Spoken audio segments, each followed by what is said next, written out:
समोर आहे समोर माईक जवळ माईक जवळ बोला आवाज तीर्थक्षेत्र समस्त देवी देवतांना नमस्कार करून आदिदेव जगदंब माता श्रावण महाराज या सर्वांना वंदन करून आज या सत्संगाचे अध्यक्ष प्रेमसिंगजी महाराज गुरुवर्य प्रेमसिंग महाराज गुरुवर्य अण्णासाहेब पाटील आणि समस्त भागवताचार्य उपस्थित असलेले संत मंडळी मातृपितृशक्तीला नमन करून आमचे गुरुवर्य मोठे बंधू मधुकररावजी महाराज मंडळी आजचा कार्यक्रमाचे आयोजक आणि आजचा कार्यक्रम छगनजी महाराज यांच्या स्मृतीप्रित्यर्थ ठेवलेला आहे आणि या कार्यक्रमाचे आयोजक निरंजन महाराज तथा समस्त गावकरी मंडळी आहे। मंडळी खरोखर आपण भाग्यवान आहात की आज दिवाळी आणि दसरा या पर्वावर आज इतकं संत मंडळी आपल्या गावात आलेली आहे। संत येती घरात तोची दिवाळी दसरा आपण भाग्यवान आहात। भाग्य तरी नव्हे धनपुत्र दारा निकट वास बरा संताबाई याच्यापेक्षा कोण भाग्यवान पैशात भाग्यवान पैशावर भाग्य म्हणता येईल नाही। खरं भाग्यवान संतांनी ठरवलेलं आहे की खरे भगवान तेच आहे की संताला जे शरण केलेले आहे संतात एवढी शक्ती आहे। महाराजांनी एकदा सांगितलं सत्संग जरी क्षण एक वेळ पावन होईल देवांचा एवढी सतत शक्ती आहे की आपलं भाग्य बदलण्याची ताकद संताच्या संगतीत आहे।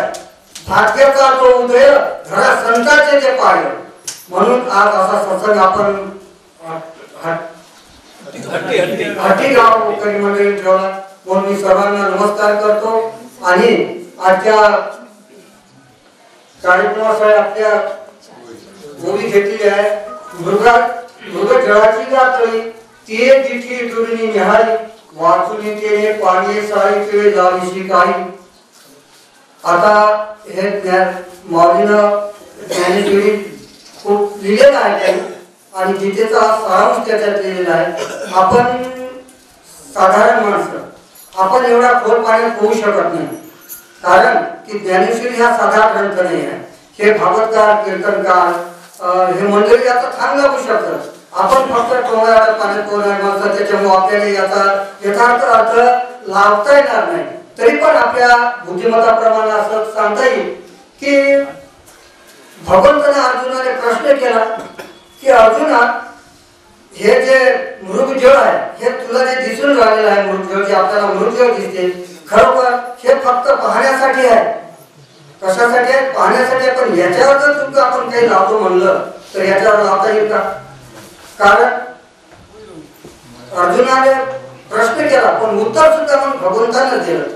त्याचं उत्तर अर्जुनाने दिलं भगवंताने दिलं की भगवंत सांगते काय आतापर्यंत जे हे संसार वृक्षाचं सांगितलं आता महाराज सर्वांनी तुम्हाला सांगितलं संसार वृक्षाचं वर्णन केलं हे आमच्या बुद्धीच्या पलीकडे आम्ही एवढं वर्णन करू शकत नाही या ठिकाणी। पण संसार वृक्ष संसार वृक्ष जे आहे या संसार वृक्षाचं जे आतापर्यंत वर्णन केलं ते सर्व खोटं आहे। ते संसारच खोटा आहे जसं ते मृगजळ खोटा आहे तसा संसार खोटा आहे बाबा। मग ह्या संसार खोटा समजा हे खोट्याच्या मागे लागल्यानंतर होते जसं उन्हाळ्यात मला महाराज सांगितलं की हरण त्या पाण्याच्या मागे जाते खूप तहान लागली राहते हातनाने आणि पळता पळता त्याला पाणी दिसते पळता पळता पाणी दिसते तो पळते ते पण शेवटचे पाणी खरं आहे का? खोटं आहे। त्याला चक्करून हरण पडते पण पाण्याचा थार लागत नाही। तसं महाराज सांगितलं की आम्ही या संसारात कशासाठी धडपडत आहोत सुखासाठी पण सुख पाहता जवळ पाडे दुःख पडता एवढे पण याच्या सुख नाही। सुखास्तव झूरती सगळे कळणार मार्ग कोणाला ते मार्ग कोणाला कळणार नाही। मग मार्ग कळत कधी हे ज्ञान होईल कधी? हे झाड वृक्षात हे जे संसार वृक्षाचं झाड आहे हे झाड तोडण्यासाठी जे काय कोणता उपाय आहे यासाठी भगवंतांनी सांगितलं की याच्यासाठी प्रकटित वैराग्याची आवश्यकता आहे ज्ञानाची आवश्यकता आहे आणि हे ज्ञान प्राप्त करण्यासाठी सत्संग जणू सत्संग बिनु विवेक न होईल सत्संग बिनु विवेक न होईल। आपल्याला जर ज्ञान प्राप्त करायचं असेल तर आपल्याला सत्संगाच्या पर्यायामध्ये म्हणजे सत्संग इतका महत्वाचा आहे।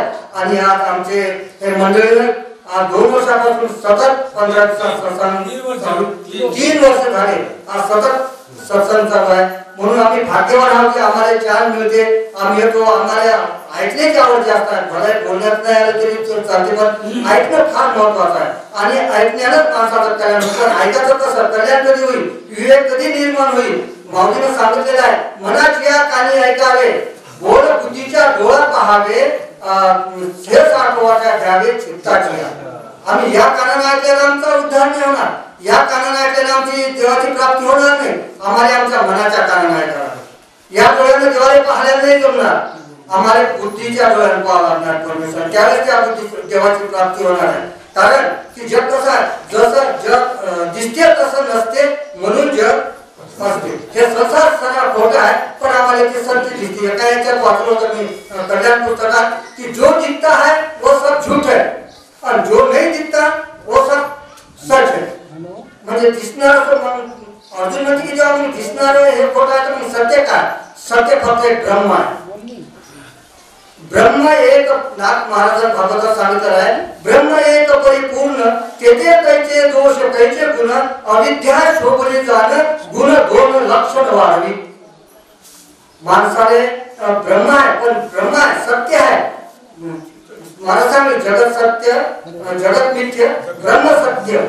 पण हे खोटं का वाटते की माया जे आहे, माया जे आहे, मायेमुळे आपल्याला हे सर्व भास आहे, खोट्याचा भास आहे, म्हणून हे सर्व खोटं वाटते. पण वास्तविकता ब्रह्मसत्य आहे. आम्ही जर सत्संगात आलो तर आम्हाला ज्ञानाची प्राप्ती होईल. ज्ञानाची प्राप्ती झाल्यानंतर आमचा आपोआप हे भाग जे आहे खोटा, हे भाग केल्याशिवाय राहणार नाही.